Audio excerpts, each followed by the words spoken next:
पुराने जमाने की बात है। पहाड़ियों और जंगलों के बीच बसा एक छोटा सा गांव था, चंपापुर। ये गांव बहुत खूबसूरत था, लेकिन उसमें एक अजीब सी खामोशी बसती थी। सूरज ढलते ही लोग अपने दरवाजे बंद कर लेते थे। किसी के होठों पर डर का नाम नहीं आता था, लेकिन सबकी आंखों में उस डर की परछाई साफ दिखती थी। उस डर का कारण था गांव के बाहर एक पुराना तालाब, जिसे लोग जादुई तालाब कहते थे। कहा जाता था कि वो तालाब इंसानों की सच्ची भावनाएं सुनता है। अगर कोई इंसान दिल से रोए तो तालाब का पानी भी लहरों में आंसू बहाने लगता, लेकिन अगर कोई लालच या झूठ के साथ वहां जाए तो वो तालाब उसकी परछाई निगल लेता। गांव के लोग उसे बहुत दूर से ही देखते थे। कोई वहां नहाता नहीं था, ना ही पानी भरने जाता। बस एक बूढ़ी औरत, अम्मा फकीरा, कभी कभी वहां बैठकर घंटों बातें करती दिख जाती थी। लोग कहते थे, अम्मा पगली हो गई है, वो तालाब से बातें करती है। पर अम्मा मुस्कुरा देती और कहती, तुम नहीं जानते, ये तालाब सुनता है, बोलता नहीं, मगर दिल में सब लिख लेता है। उसी गांव में रहता था आरिफ, एक सीधा साधा और मेहनती नौजवान। उसकी उम्र मुश्किल से 20 साल की थी, लेकिन जिंदगी ने उसे बहुत जल्दी बड़ा बना दिया था। बचपन में ही माँ बाप दोनों गुजर गए थे। उसके पास बस एक टूटी झोपड़ी थी और दिल में बसी एक ख्वाहिश, अपनी छोटी बहन सायरा को खुश देखना। सायरा बहुत मासूम और बीमार रहती थी। गांव के हकीम ने कहा था कि उसकी बीमारी दिल की कमजोरी है और उसकी जिंदगी लंबी नहीं है। आरिफ के लिए यह सुनना मानो जमीन खिसकने जैसा था। उसने सब कुछ आजमाया, दवा, दुआ, मेहनत, पर कोई असर नहीं हुआ। एक दिन अम्मा फकीरा ने आरिफ को बुलाया। उसकी आवाज कमजोर थी, मगर आंखों में रहस्य था। बेटा आरिफ, अगर तू अपनी बहन को बचाना चाहता है तो उस जादुई तालाब के पास जा। वहां रात के तीसरे पहर जब चांद पूरा हो, तालाब से उठती रोशनी में अपने दिल की सच्ची बात कहना। लेकिन याद रखना, कोई झूठ नहीं, कोई लालच नहीं, बस सच्चाई और आंसू। आरिफ ने डरते डरते पूछा, अम्मा, अगर तालाब गुस्सा हो गया तो? अम्मा मुस्कुराई, तालाब गुस्सा नहीं करता बेटा, बस पहचान लेता है कि सामने इंसान है या छल। उस रात आरिफ की आंखों से नींद गायब थी। सायरा की सांसें उखड़ रही थीं और वो भाई का हाथ पकड़कर धीरे से बोली, भैया, मुझे वो चांदनी में चमकता तालाब देखना है। आरिफ का दिल भर आया। वो बोला, मैं ले चलूंगा सायरा, पर पहले थोड़ा सब्र कर। रात का तीसरा पहर आया। पूरा गांव सो चुका था। चांद आसमान में चांदी जैसा चमक रहा था। आरिफ ने धीरे से अपनी झोपड़ी का दरवाजा खोला और चुपचाप तालाब की ओर चल पड़ा। जैसे जैसे वो करीब पहुंचा, हवा ठंडी होती गई, पेड़ों की परछाइयां लंबी होती चली गई और फिर सामने तालाब था। पानी पर चांद की रोशनी ऐसी पड़ रही थी जैसे किसी ने चांदी बिखेर दी हो। आरिफ ने कदम आगे बढ़ाए। उसका दिल जोर जोर से धड़क रहा था। वो घुटनों के बल बैठ गए और फुसफुसाया, ए तालाब, अगर तू सच में सुनता है तो मेरी बहन को जिंदगी दे दे। उसकी जगह मेरी उम्र ले ले, बस वो मुस्कुराती रहे। कुछ पल खामोशी रही, फिर अचानक तालाब की सतह पर हल्की सी लहर उठी। चांदनी के बीच जैसे कोई नीली रोशनी नाचने लगी। आरिफ हैरान होकर देखने लगा। तालाब की गहराई से कोई आवाज आई, बहुत धीमी, बहुत मुलायम, जिस दिल में दर्द दूसरों के लिए हो, उसे खाली नहीं लौटाया जाता। आरिफ की आंखें नम हो गईं।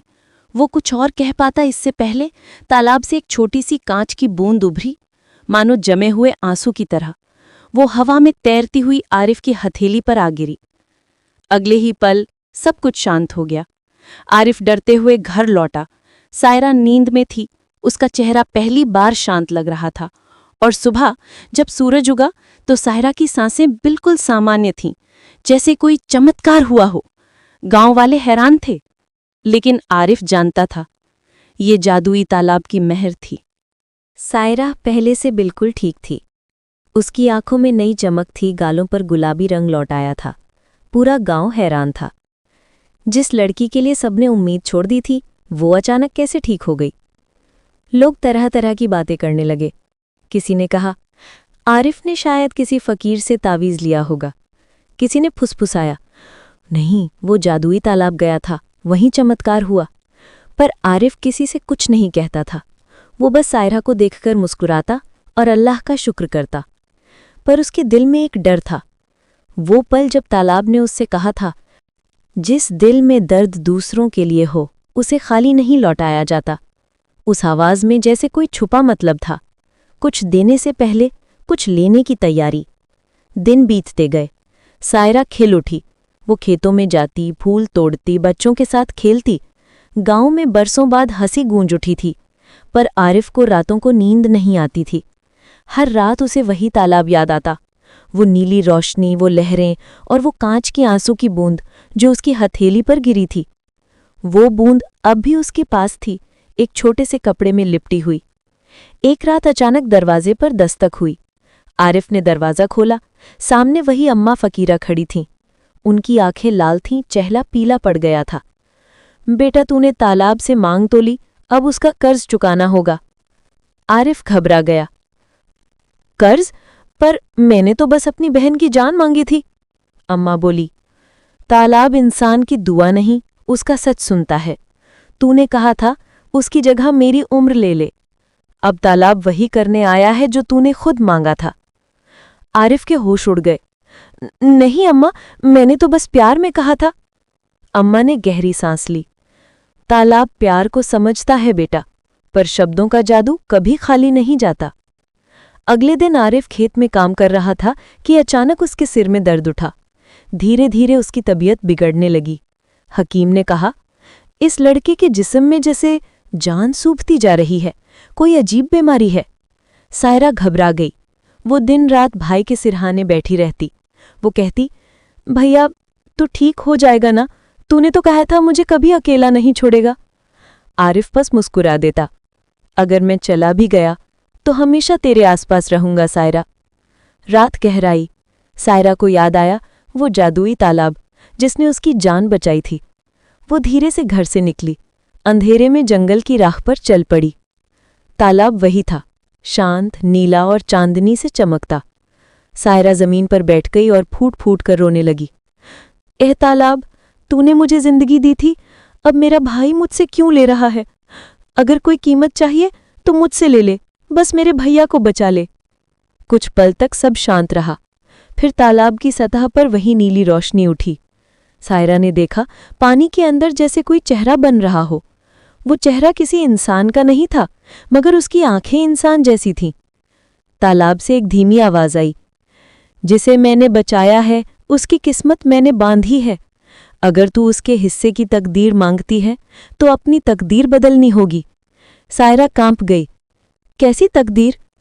अगर तू चाहती है कि तेरा भाई जिए तो उसे याद रहेगा कि तू थी, पर तू कभी उसके सामने नहीं होगी। तेरी पहचान मिट जाएगी, तेरा नाम हवा में खो जाएगा। सायरा ने बिना झिझके कहा, मंजूर है। अचानक तालाब की लहरें तेज हो गईं। पानी ने सायरा को अपनी बाहों में खींच लिया। वो चीख भी ना पाई, बस एक हल्की चमक आसमान में उठी और सब खत्म। सुबह आरिफ ने आंखें खोली। वो पूरी तरह ठीक था। शरीर में नई ताकत थी, सांसें सहज थीं, पर घर में सन्नाटा था। सायरा कहीं नहीं थी। उसका नाम तक गांव के लोगों को याद नहीं था।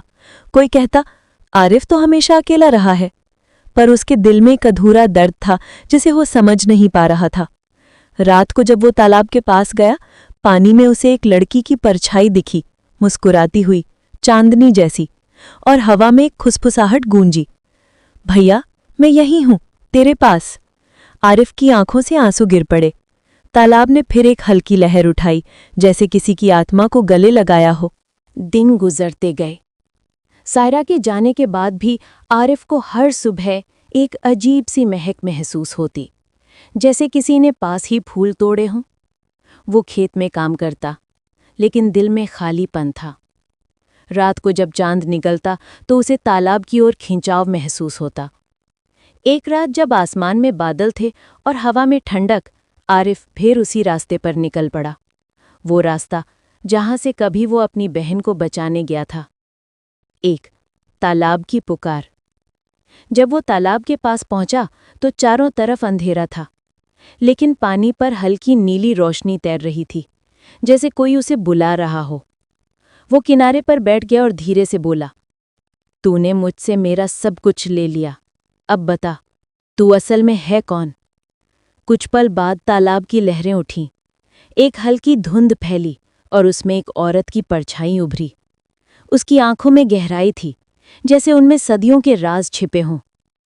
मैं वही हूं जो लोगों की सच्ची दुआओं को सुनती है। मैं ना इंसान हूं, ना जिन। मैं इंसानों के आंसुओं से बनी आत्मा हूं। आरिफ ने हैरानी से पूछा, आंसुओं से बनी आत्मा? वो परछाई मुस्कुराई। बहुत पहले इस जगह पर एक औरत रहती थी, जिसकी दुआ कभी सुनी नहीं गई। उसने दूसरों के लिए इतना रोया कि उसके आंसू से ये तालाब बन गया। तब से ये तालाब हर उस इंसान की सुनता है जिसका दर्द सच्चा हो। आरिफ का दिल कांप उठा। तो सायरा? वो परछाई मुस्कुराई। अब सायरा इस तालाब का हिस्सा है। उसने अपनी किस्मत बदलकर तेरी जिंदगी बचाई थी। अब वो उसी दुआ की तरह अनसुनी नहीं बल्कि अमर हो चुकी है। 2. सायरा की आत्मा की झलक। अचानक तालाब की सतह पर हल्की लहरें बनी। उन लहरों से धीरे धीरे सायरा का चेहरा उभर आया। वही मासूम मुस्कान, वही चमकती आंखें। भैया, आरिफ के होंठ कांप गए। सायरा, तू जिंदा है? सायरा मुस्कुराकर बोली। नहीं भैया, अब मैं किसी शरीर में नहीं, तेरी यादों में हूं। तालाब ने मुझे वो जगह दी जहां से मैं हर उस इंसान की मदद कर सकती हूं जो सच्चे दिल से रोता है। आरिफ की आंखों से आंसू झरने लगे। मैंने तुझे खो दिया सायरा। मैं तो तेरी मुस्कान के लिए जीता था। सायरा बोली। तूने मुझे कभी खोया नहीं भैया। जब भी कोई इंसान प्यार से किसी और के लिए रोएगा, मैं उस तालाब की लहर बनकर उसके पास पहुंचूंगी। फिर हवा में एक हल्की ठंडी लहर चली। सायरा की परछाई धीरे धीरे धुंध में विलीन हो गई। आरिफ जमीन पर झुक गया और बोला, अगर तेरा काम दूसरों का दर्द मिटाना है तो मैं भी यही करूंगा सायरा। मैं तेरी तरह बनूंगा, लोगों के आंसू पहुंचने वाला। 3. आरिफ की नई जिंदगी। उस दिन के बाद आरिफ ने गांव छोड़ दिया। वो जगह जगह घूमता, बीमारों की मदद करता, गरीबों को खाना खिलाता, अनाथ बच्चों को सहारा देता। लोग उसे फकीर आरिफ बाबा कहने लगे। वो कभी किसी से कुछ नहीं मांगता था, बस कहता, अगर दिल में सच्चाई है तो तालाब तक पहुंच जाएगी। कभी कभी वो रातों को किसी नदी के किनारे बैठ जाता और आसमान की तरफ देखता। उसे ऐसा लगता जैसे दूर कहीं चांदनी में सायरा मुस्कुरा रही है। 4. सालों बाद एक नई कहानी। 20 साल बीत गए। अब चंपापुर गांव में एक नई पीढ़ी थी, लेकिन तालाब अब भी वही था। गांव वाले अब उस जगह से डरते नहीं थे, बल्कि वहां दुआ मांगने जाते थे। एक शाम गांव की एक छोटी लड़की रुबैदा अपने बीमार पिता के लिए तालाब के पास गई। वो जमीन पर बैठी और बोली, अगर तू सच में सुनता है तो मेरे अब्बा को ठीक कर दे। मुझे कुछ नहीं चाहिए, बस वो हंसे। तालाब की सतह पर लहर उठी। पानी में 2 आकृतियां दिखीं, एक लड़की की, सायरा की, और एक बुजुर्ग आदमी की, आरिफ बाबा की। दोनों मुस्कुरा रहे थे। तालाब ने फिर वही हल्की नीली रोशनी बिखेरी और रुबैदा की आंखों से आंसू खुद ब खुद सूख गए। उसने आसमान की तरफ देखा, वहां एक हल्की चमक थी, जैसे कोई ऊपर से मुस्कुरा रहा हो। 5. आखिरी सच। कहा जाता है उस दिन से जो भी तालाब के पास सच्चे दिल से दुआ करता है, उसे किसी न किसी रूप में मदद जरूर मिलती है। कभी किसी अजनबी के हाथों, कभी किसी चमत्कार के जरिए। गांव वालों ने तालाब के किनारे एक छोटी मजार बना दी। उसका नाम रखा सायरा आरिफ दरगाह। लोग वहां मोमबत्तियां जलाते, फूल चढ़ाते और दुआ मांगते। और जब हवा चलती तो तालाब की लहरों से अक्सर एक मीठी आवाज आती, जिस दिल में दर्द दूसरों के लिए हो, उसे खाली नहीं लौटाया जाता। अंतिम दृश्य। रात के सन्नाटे में तालाब चमक रहा था। पानी की सतह पर चांदनी नाच रही थी, और अगर कोई ध्यान से देखता तो उसे 2 परछाइयां दिखतीं, एक भाई और एक बहन की, जो अब भी वहीं बैठे हैं, दूसरों की दुआएं सुनते हुए, मुस्कुराते हुए, अमर बने हुए। भाइयों, हमें सपोर्ट कीजिए। लाइक, कमेंट, शेयर, सब्सक्राइब जरूर करें। शुक्रिया।